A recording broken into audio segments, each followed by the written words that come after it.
В старом городе, где узкие улицы так причудливо велись меж домов, что стены будто перешептывались историями своих обитателей, жила полосатая кошка Маруся.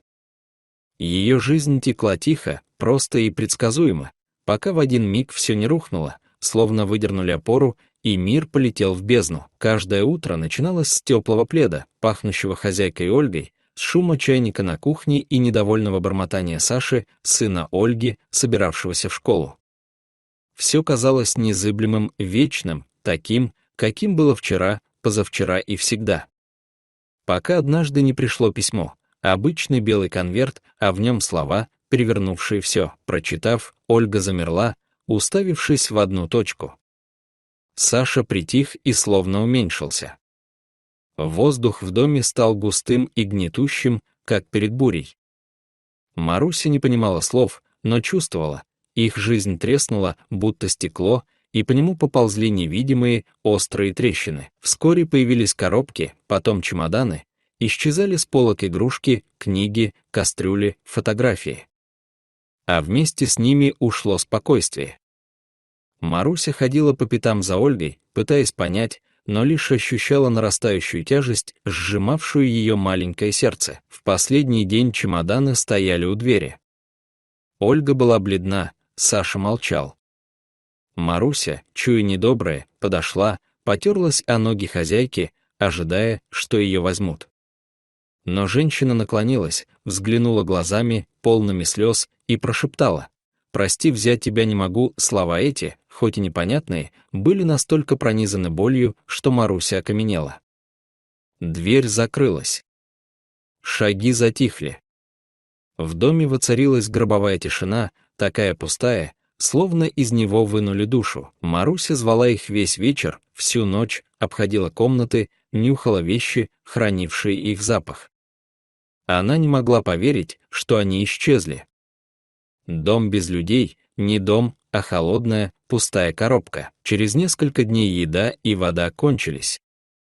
Голод выгнал ее на поиски выхода. Старое, плохо закрытое кухонное окно, скрипевшее на ветру, стало ее спасением. Преодолев страх, она протиснулась на пожарную лестницу, а оттуда в огромный, шумный, чужой мир. Так началась ее жизнь среди мусорных баков, под свист машин и лай собак. Каждый шаг был риском, еда, драка или смерть. Она нашла помойку у супермаркета и научилась выживать. Дни были борьбой, большие коты нападали, собаки гнали, люди смеялись или швыряли камни. Она медленно ломалась, как сухая ветка, но держалась, у животных нет права сдаться. Однажды ночью, сунув голову в пустую консервную банку из-под рыбы, она застряла.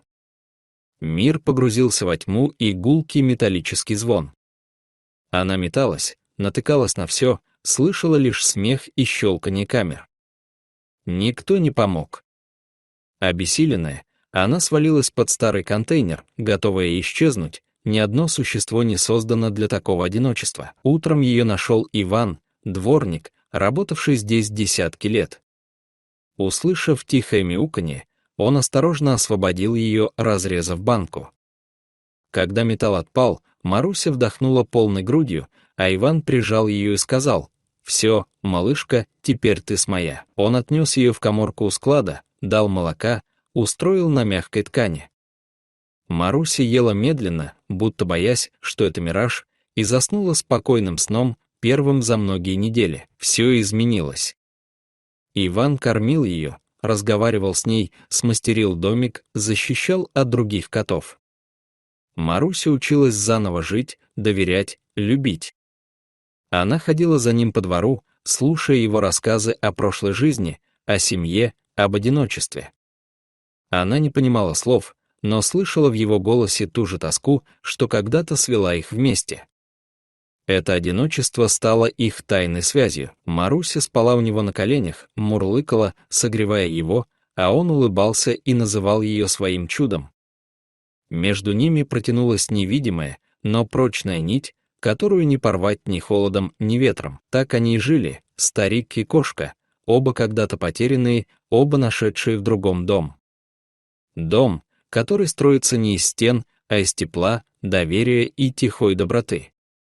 И когда Маруся, свернувшись у его ног, мурлыкала, это звучало как обещание: «Теперь меня никто не бросит». А Иван слушал и знал, это самое искреннее признание, какое только может быть. Однажды он сказал ей: «Знаешь, если бы не ты, я думал бы, что в моей жизни уже не будет ничего светлого». И хотя кошка не поняла слов, она ткнулась мордочкой в его руку.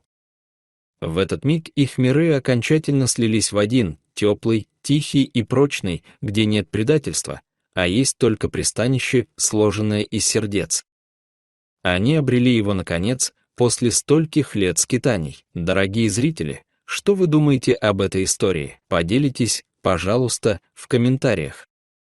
А если вам понравилось это видео, поставьте лайк и подпишитесь на наш канал. До новых встреч!